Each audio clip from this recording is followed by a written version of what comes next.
फल, सब्जियां और पिज्जा, बर्गर। बहुत समय पहले किसी शहर में एक परिवार रहता था। परिवार में दादा दादी और मम्मी पापा के साथ 8 साल का हिमांशु और 7 साल की हिमानी भी रहते थे। दोनों को बाहर का खाना बहुत पसंद था, इसलिए वो पिज्जा, बर्गर तो बहुत शौक से खाते थे, लेकिन हरी सब्जी और फलों को खाने से हमेशा मना कर देते थे। नहीं, हमें सब्जी और फल अच्छे नहीं लगते। हमें बस पिज्जा और बर्गर अच्छा लगता है। लेकिन बच्चों, अगर तुम फल और सब्जियां नहीं खाओगे तो तुम्हारी आंखें कमजोर हो जाएंगी और तुम्हें इस छोटी उम्र में ही चश्मा लगाना पड़ेगा। लेकिन वो कभी अपनी मम्मी की बात नहीं मानते थे। नहीं, हमें फल और सब्जियां अच्छी नहीं लगती। एक दिन मम्मी ने उन दोनों को अकेले में प्यार से समझाया। हरी सब्जियां और फल खाने से हमारी आंखें ठीक रहती हैं, और अगर तुम्हारी आंखें खराब हो गई तो तुम्हें चश्मा लगाकर रहना पड़ेगा। मम्मी के प्यार से समझाने पर हिमानी मम्मी की बात मान गई। ठीक है मम्मी, मैं आज से रोज हरी सब्जियां और फल खाऊंगी। लेकिन हिमांशु मम्मी की बात नहीं माना। नहीं मम्मी, पिज्जा बर्गर ही अच्छे लगते हैं, इसलिए मैं वही खाऊंगा। अब मम्मी ने हिमांशु को समझाना बंद कर दिया। ऐसे ही बहुत दिन बीत गए। हिमानी रोज हरी सब्जियां और फल खाने लगी और हिमांशु पहले की तरह पिज्जा, बर्गर ही खाता रहा। एक दिन स्कूल में हिमांशु की टीचर ने उससे कहा, हिमांशु, ब्लैक बोर्ड पर लिखे सवाल का जवाब दो। लेकिन जब हिमांशु ने बोर्ड पर देखा तो उसे सब कुछ धुंधला धुंधला दिखाई दिया। उसने आंखें मसलकर फिर से देखा, लेकिन फिर भी सब कुछ धुंधला ही था। हिमांशु के जवाब ना देने पर टीचर ने उससे गुस्से से कहा, हिमांशु, क्या तुम्हें इतने आसान से सवाल का जवाब भी नहीं पता? रुको, मैं अभी तुम्हारे मम्मी पापा को स्कूल बुलाती हूँ। ये कहकर टीचर क्लासरूम से चली गईं। कुछ देर बाद टीचर के फोन करने पर हिमांशु के मम्मी पापा स्कूल आए। मैंने हिमांशु से मैथ का इतना आसान सवाल पूछा था, लेकिन हिमांशु को ये भी नहीं पता कि 2+2 कितने होते हैं। क्या हिमांशु, तुम्हें इतने आसान सवाल का जवाब भी नहीं पता? लगता है तुम आजकल ठीक से पढ़ाई नहीं कर रहे हो। नहीं मम्मी, मुझे पता है 2+2 4 होते हैं। तो तुमने टीचर को आंसर क्यों नहीं बताया? वो इसलिए कि मुझे बोर्ड पर लिखा सवाल दिखाई नहीं दिया। मैंने तुम्हें कहा था ना, हरी सब्जियां और फल खाया करो। देखो, अब तुम्हारी आंखें खराब हो गई। अगर हिमानी की तरह तुम भी मेरी बात मानते तो तुम्हारी आंखें भी ठीक रहती। सॉरी मम्मी, आज से मैं रोज हरी सब्जियां और फल खाऊंगा। हिमांशु को ऐसे रोता देख मम्मी समझ गई कि हिमांशु को अपनी गलती का एहसास हो गया है। उसने हिमांशु को चुप कराते हुए कहा, ठीक है हिमांशु, जो हो गया वो हो गया। लेकिन अब अगर तुम रोज हरी सब्जियां और फल खाओगे तो हो सकता है तुम्हारी आंखें फिर से ठीक हो जाएं। तब तक के लिए चलो मैं तुम्हें चश्मा लगवा देता हूँ। मम्मी पापा के ऐसा कहने पर हिमांशु ने रोना बंद कर दिया और पापा ने हिमांशु का नजर का चश्मा बनवा दिया। इस तरह हरी सब्जियां और फल खाने के कारण हिमानी की आंखें ठीक रहीं और हरी सब्जियां ना खाने के कारण हिमांशु को चश्मा लगाना पड़ा। गलती से गलती। बहुत समय पहले किसी शहर में एक परिवार रहता था। परिवार में दादा दादी और मम्मी पापा के साथ साथ 8 साल का चेतन और 7 साल की वाणी भी रहते थे। दोनों बहुत शरारती थे। एक दिन दोनों अपने कमरे में बैठे स्कूल का होमवर्क कर रहे थे। तभी वाणी ने कहा, भैया, मेरा होमवर्क करने का बिल्कुल मन नहीं कर रहा। काश कल हम स्कूल की छुट्टी कर पाते। मेरे पास एक आइडिया है, तुम देखो मैं क्या करता हूँ। चेतन ने वाणी की कान में कुछ कहा और फिर दौड़ता हुआ अपनी मम्मी के पास गया और बोला, मम्मी, वाणी को बहुत तेज बुखार है। क्या? वाणी अपने कमरे में एक बहुत भारी कंबल ओढ़कर बैठी थी। फिर जैसे ही उसकी मम्मी और चेतन कमरे में आए, वाणी ने जल्दी से कंबल हटा दिया। मम्मी ने वाणी को हाथ लगाया तो भारी कंबल की वजह से उसका शरीर गर्म था। वाणी को तो बहुत तेज बुखार है। लो वाणी, जल्दी से दवाई पी लो। देखना, अब तुम जल्दी ही ठीक हो जाओगी। भैया, ये दवाई तो बहुत कड़वी है। कोई बात नहीं, लेकिन हमारी कल की छुट्टी तो हो गई। लेकिन इस बार उनकी ये छोटी सी शरारत बहुत बड़ी गलती बनने वाली थी। अगले दिन बिना किसी बीमारी के दवाई खाने की वजह से वाणी का पेट दर्द करने लगा। भैया, मेरा पेट बहुत दर्द कर रहा है। कोई बात नहीं, मेरे पास इसका भी इलाज है। चेतन अपने दादाजी के कमरे में गया। उसने दादाजी के दवाई के डिब्बे को खोला और उसमें से एक पीले रंग की दवाई लेकर वाणी के पास वापस आया।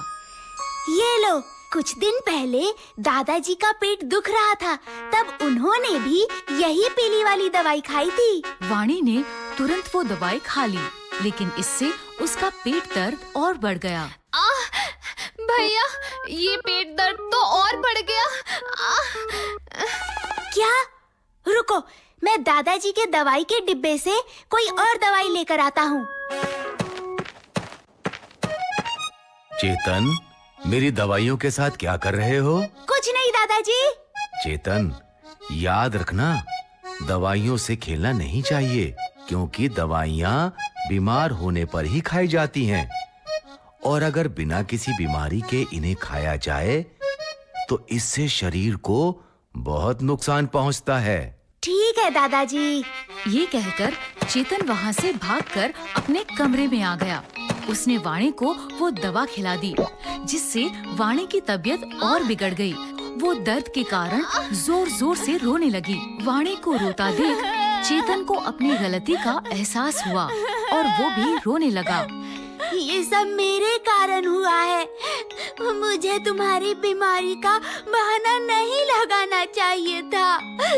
दादाजी ठीक कहते हैं, हमें बिना किसी बीमारी के दवा नहीं खानी चाहिए।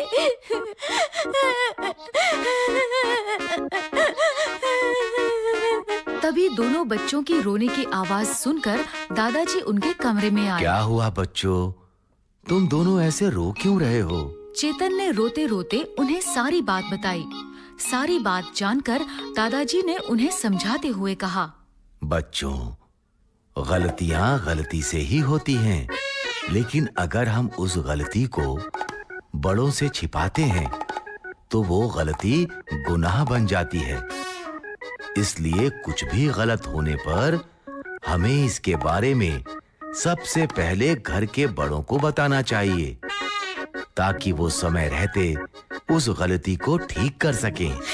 ठीक है दादाजी, आज से कुछ भी गलती होने पर हम सबसे पहले बड़ों को बताएंगे। इसके बाद दादाजी ने डॉक्टर को फोन किया। डॉक्टर ने वाणी की ठीक से जांच कर उसे दवाई दी, जिससे वो जल्द ही ठीक हो गई। तो बच्चों, इस कहानी से हमें ये शिक्षा मिलती है कि कुछ भी गलती होने पर हमें इसके बारे में जल्द से जल्द घर के बड़ों को बताना चाहिए, ताकि वो अपनी समझदारी से उस गलती को समय रहते ठीक कर सके। बेबी का मेकअप। बहुत समय पहले किसी शहर में एक छोटा सा परिवार रहता था। परिवार में बेबी नाम की 7 साल की बच्ची अपने मम्मी पापा के साथ रहती थी।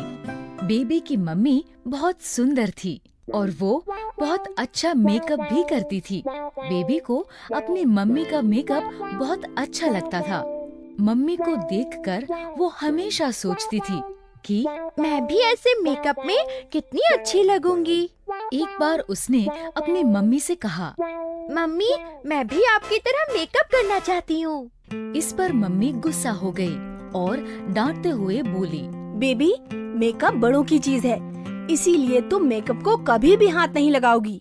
मम्मी के ऐसा डांटने पर बेबी मान गई, लेकिन उसका ध्यान हमेशा मेकअप पर ही रहता था। एक दिन स्कूल में क्लास टीचर ने भी सभी बच्चों से कहा, कल स्कूल में पेरेंट्स टीचर मीटिंग है, इसलिए सभी बच्चे अपने पेरेंट्स को स्कूल लेकर आएंगे। कल मैं आपके पेरेंट्स को आपकी पढ़ाई की रिपोर्ट दूंगी। ये सुनकर बेबी बहुत खुश हुई। कल मैं अपनी मम्मी के साथ स्कूल आऊंगी। वो खुशी खुशी घर पहुंची और उसने टीचर की बात मम्मी को बताई। मम्मी, टीचर ने कहा है कल स्कूल में पेरेंट्स और टीचर की मीटिंग है, इसलिए आपको कल मेरे साथ स्कूल चलना होगा। वहाँ टीचर आपको मेरी पढ़ाई की रिपोर्ट्स देंगी। ठीक है बेबी, कल मैं तुम्हारे साथ स्कूल जरूर चलूंगी। उम्मीद है टीचर तुम्हारी कोई शिकायत नहीं करेंगी। नहीं मम्मी, टीचर आपसे कोई शिकायत नहीं करेंगी। अगले दिन बेबी सुबह जागकर जल्दी से तैयार होकर मम्मी के कमरे में गई। मम्मी, आप तैयार हो गए? हाँ हाँ, बस मैं अभी तैयार हो रही हूँ। ये कहकर मम्मी ड्रेसिंग टेबल पर बैठकर मेकअप करने लगी और हमेशा की तरह बेबी खुशी से मम्मी को मेकअप करते देखने लगी। मेकअप पूरा हो जाने पर मम्मी ने अपना हैंडबैग उठाया और वो दोनों स्कूल के लिए चल दिए। स्कूल पहुंचकर जैसे ही मम्मी और बेबी कुछ कदम स्कूल के अंदर गए, सभी बच्चे बेबी की मम्मी को टीचर समझकर गुड मॉर्निंग कहने लगे। Good morning teacher. Good morning teacher. Good morning teacher. लगता है ये सभी बच्चे मेरी मम्मी को टीचर समझ रहे हैं। समझे भी क्यों ना, मेरी मम्मी इतनी सुंदर जो लग रही है। वो दोनों कुछ कदम आगे चले तो एक दूसरी मम्मी अपने बच्चे के साथ उनके पास आई और बेबी की मम्मी से बोली, टीचर, मैं बंटी की मम्मी हूँ, मुझे आपसे इसकी शिकायत करनी है। बेबी की मम्मी ने उसे रोकते हुए कहा, नहीं, मैं टीचर नहीं हूँ। मैं भी आप ही की तरह यहाँ अपनी बेटी की रिपोर्ट लेने आई हूँ। अच्छा, आपने इतना सुंदर मेकअप किया हुआ है, इसलिए मुझे लगा आप जरूर टीचर होंगी। ये कहकर बंटी की मम्मी बंटी को लेकर वहाँ से चली गई। बेबी को ये सुनकर बहुत अच्छा लगा। इसके बाद बेबी मम्मी को लेकर सीधे अपने टीचर के पास पहुँची। टीचर को भी मम्मी का मेकअप बहुत अच्छा लगा। वो भी उनके मेकअप की बात करने लगी। बेबी की मम्मी, आप तो इस मेकअप में बहुत अच्छी लग रही हो। Thank you. और बेबी की रिपोर्ट्स की बात करना भूल गई।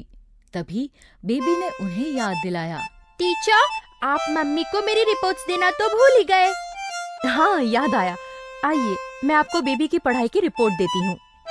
इसके बाद टीचर ने मम्मी को बेबी की रिपोर्ट दी और वो दोनों घर आ गए। स्कूल में अपनी मम्मी के मेकअप की इतनी तारीफ सुनने और देखने के बाद बेबी से रहा नहीं गया। अब मुझे कुछ भी करके मम्मी की तरह मेकअप करना ही करना है। ये कहकर बेबी सोचने लगी। तभी उसे एक आइडिया आया। आइडिया, मैं मम्मी से छिपकर मेकअप करूंगी और फिर मम्मी को अपना मेकअप वाला चेहरा दिखाकर सरप्राइज दूंगी। ये सोचकर वो जल्दी से अपने कमरे से बाहर आई। उसने देखा कि मम्मी रसोई में काम कर रही है। वो सीढ़ियों से ऊपर मम्मी के कमरे में गई। मम्मी अपना मेकअप बॉक्स ड्रेसिंग टेबल की ड्रॉर में रखती हैं। उसने दराज खोला और उसमें से मेकअप बॉक्स निकाल लिया। आज मैं भी मम्मी की तरह मेकअप करूंगी। और फिर उसने मेकअप करना शुरू किया। एक एक कर उसने लिपस्टिक, नेल पॉलिश, फाउंडेशन सब कुछ अपने चेहरे पर लगा लिया। इसके बाद उसकी नजर मेकअप बॉक्स में रखे काजल पर पड़ी। ये काजल तो मम्मी का फेवरेट है। इसे मम्मी रोज अपनी आँखों में लगाती है। मैं भी इसे जरूर लगाऊंगी। लेकिन बेबी जैसे ही काजल लगाने लगी, काजल पलकों की जगह उसकी आँख में लग गया। इससे उसकी आँख जलने लगी। आह, मेरी आँख! काजल मेरी आँख में चला गया। वो दौड़कर बाथरूम में गई। उसने आँखों में पानी डाला। इससे काजल और बाकी मेकअप भी उसके मुंह पर फैल गया और उसकी दोनों आँखों में चला गया। आँखों में जलन के कारण वो जोर जोर से रोने लगी। मेरी आँख! मम्मी, मेरी आँख बहुत जल रही है। उसका रोना सुनकर मम्मी उसके पास आई। बेबी के चेहरे पर लगे मेकअप को देखकर मम्मी ने हैरानी से कहा, ये तुम्हारे मुंह को क्या हुआ? मम्मी, मैं तो बस आपकी तरह मेकअप लगा रही थी। मैंने तुम्हें मेकअप से दूर रहने के लिए कहा था ना। सॉरी मम्मी, मैं तो बस आपको सरप्राइज देना चाहती थी। उसे तकलीफ में देखते हुए मम्मी ने पहले उसके मुंह और आंखों को ठीक से साफ किया। फिर उसे समझाते हुए बोली, बेबी, मेकअप बड़े लोगों की चीज होती है। छोटे बच्चों की स्किन बहुत नाजुक होती है और मेकअप में बहुत से केमिकल्स होते हैं जिससे छोटे बच्चों की स्किन खराब हो सकती है। इसीलिए मैं तुम्हें हमेशा मेकअप से दूर रहने के लिए कहती थी। और वैसे भी मेकअप लगाने के लिए बहुत प्रैक्टिस करनी पड़ती है। बिना प्रैक्टिस के मेकअप लगाने से ऐसा ही होता है। आखिरकार बेबी समझ गई कि मम्मी उसे मेकअप से दूर रहने के लिए क्यों कहती थी।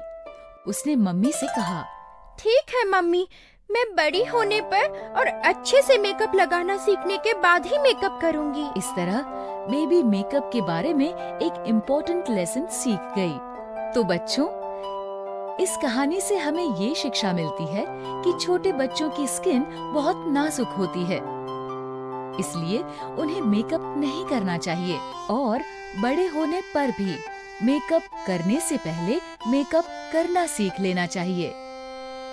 अगर आपको हमारी वीडियोस पसंद आ रहे हैं तो इन्हें लाइक करें, कमेंट करें और सब्सक्राइब करें।